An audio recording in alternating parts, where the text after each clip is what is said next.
Everyone calls Amit Shah a master strategist. But that phrase is used so often that we forget what it actually means. Because in Indian politics, strategy is usually shown as speeches, slogans, rallies, big crowds, and dramatic campaign moments. Amit Shah's strategy is different. His real battlefield is not the stage, it is the booth, the lane, the local worker, the voter list, the silent community meeting, the small district office where 10 people are sitting with spreadsheets, phone numbers, and maps. That is why Amit Shah is such a fascinating political figure. Not because he is the loudest face in Indian politics, but because he may be one of the few leaders who understood something very early. In India, elections are not won only by popularity, they are won by machinery. And Amit Shah's entire political career is the story of building that machinery. His own official profile describes his journey as going from a polling booth worker to Union Home Minister. And that one line almost explains the whole man. He did not enter politics only from the top. He understood the smallest unit of democracy first, the booth. Most people see a booth as just a place where voting happens. Amit Shah sees it as the atomic unit of power. Because if you understand one booth, you understand 50 families. If you understand 50 families, you understand a village. If you understand a village, you understand a constituency. And if you understand enough constituencies, you can change the direction of a state. This is where his politics becomes different from normal election management. He does not simply ask, how do we win this election? He asks, where exactly are we weak? Which booth? Which caste cluster? Which ward? Which local leader has influence but no position? Which voter is angry but silent?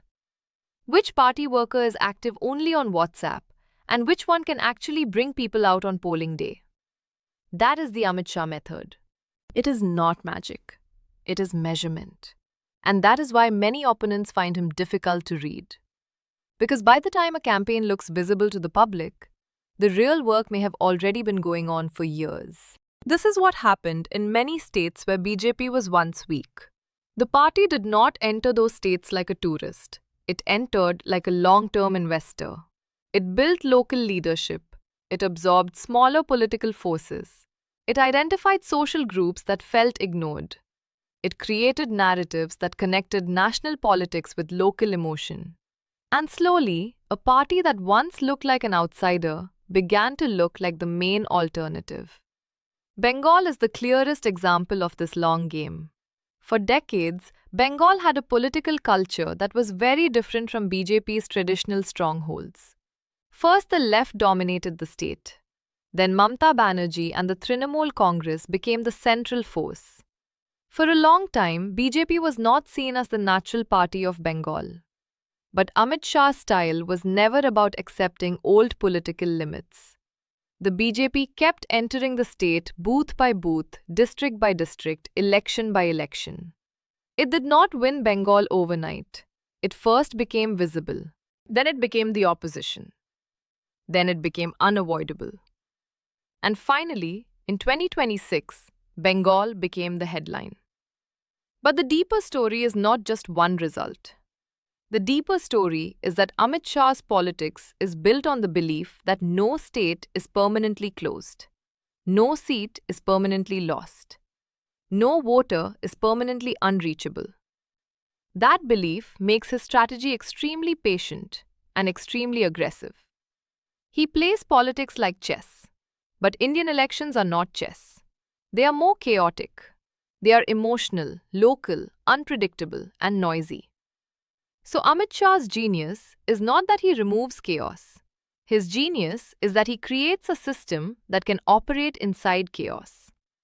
One part of the system handles messaging. One part handles candidate selection. One part handles caste arithmetic. One part handles local grievances. One part handles booth mobilization. One part handles defections. One part handles alliances. One part handles the emotional pitch. And when all of this comes together, it looks like a wave. But behind the wave, there is usually a machine. This is also why the Modi Shah partnership became so powerful. Narendra Modi is the mass communicator. He turns politics into emotion, identity, aspiration, and national story. Amit Shah turns that emotion into structure. Modi creates the mood, Shah creates the map. Modi gives the election its face, Shah gives the election its engine. And in modern Indian politics, that combination changed the BJP from a party that contests elections into a party that prepares for elections almost permanently. But a serious story on Amit Shah cannot be only about success. It also has to talk about criticism. His politics is often described by opponents as too aggressive, too centralized, and too polarizing. Critics say the BJP's expansion under him has changed the tone of Indian politics, making elections sharper, more ideological, and more relentless. Opposition parties have often accused him and the BJP of using pressure, polarization, and institutional advantage. His supporters see the same thing very differently. They call it discipline, they call it clarity, they call it ideological confidence. They say he simply plays politics with more preparation than others. And this is what makes Amit Shah such a powerful subject. Because whether you admire him or oppose him, you cannot ignore him.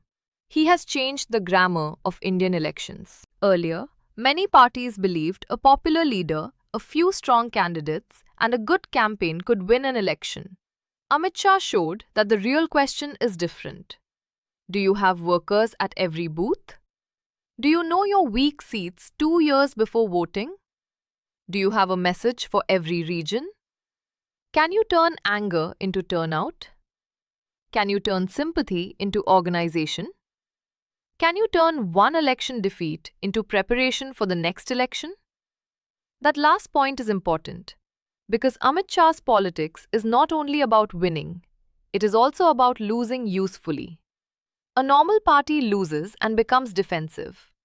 Amit Shah studies the loss. Where did the vote not transfer? Which booth collapsed? Which candidate damaged the party? Which community stayed away?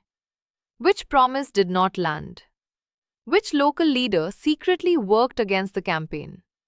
For him, even defeat becomes data. And that is why he is called relentless.